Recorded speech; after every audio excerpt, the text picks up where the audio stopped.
It's been called the first postmodern building.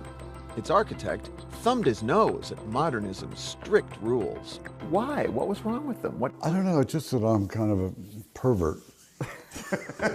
Modernist buildings had entire walls of windows. But you'd never have a wall with a window in it.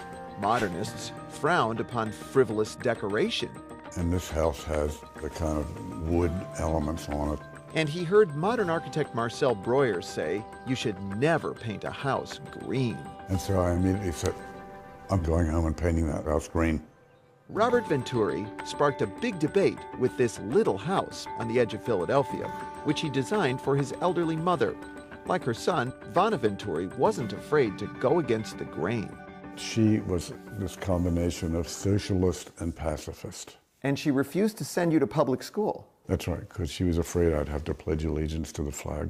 In other words, she was an ideal client for a house that would challenge the modernist establishment. She just sort of left it up to me. Robert Venturi's problem with modernists was that they tried to meet the complicated needs of our society with grand schemes and rigid rules. The result, he felt, was bland architecture that people had trouble connecting with. Mies van der Rohe famously declared, "Less is more." Venturi shot back, "Less is a bore." He said, why should we be reducing architecture to this pure, simple, minimalist object? But Robert Venturi's manifesto against modernism didn't come easily. For 4 years, he designed and redesigned the house. He started designing it when we met. I met him in 1960. His future wife and collaborator found he was always disappearing to work on his mom's house. And every now and then I wouldn't see him for about a month, and I thought, look, this is a very interesting person. In particular, he labored over the unusually tall chimney, which he says was an obscene gesture directed at the establishment. The chimney was a bit doing this. The completed house looks vaguely familiar, even if you've never seen it before. That's because Venturi borrowed familiar elements that have been used by home builders throughout history. Instead of an abstract modernist box, this house Looks like a child's drawing of a house.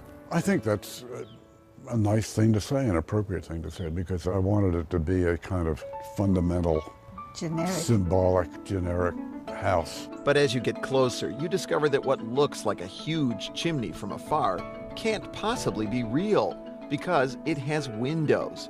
Through them, you see stairs, not smoke. And what appears to be a gable roof has the real roof hiding behind it, along with the real chimney. So what you're saying is this is really a facade, right? Yes, It's like a it's very much Like a a facade. billboard. It's like a It's like a billboard. billboard, that's right. Walking in the door, you discover the real house behind the billboard. Can you explain to me what's going on here? Why? In the living room, an oversized fireplace jockeys for position with a stairway.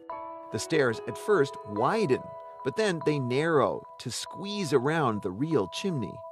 It's an illogical stair. You said it's illogical? It's an illogical stair because it gets wider as you go up. Really, this clashing of things is the emotional center of this building.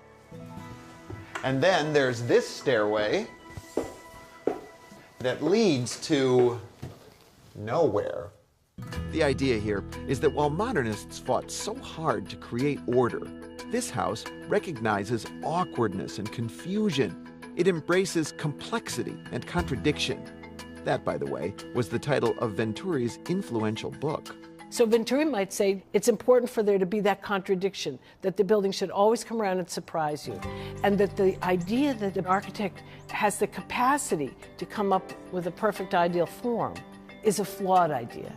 And the architecture world took notice.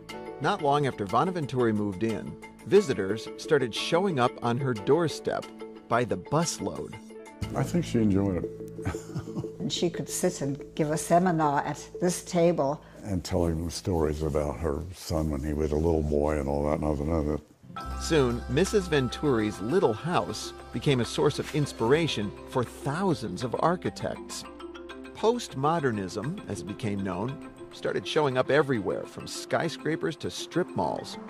Many real estate developers simply saw it as a cheap and easy way to brand their buildings by slapping historical references on a billboard-like facade. And so just as the world is plastered with examples of bad modern architecture, well, guess what? There are thousands of examples of postmodern architecture that's just as bad. God-awful wedding cake imitation of history, made to look quasi-historical, or worse, abstracted into some kind of cartoon version of history. I wasn't trying to be postmodern. Starting a movement was never on Robert Venturi's agenda. Don't trust an architect who's trying to start a movement.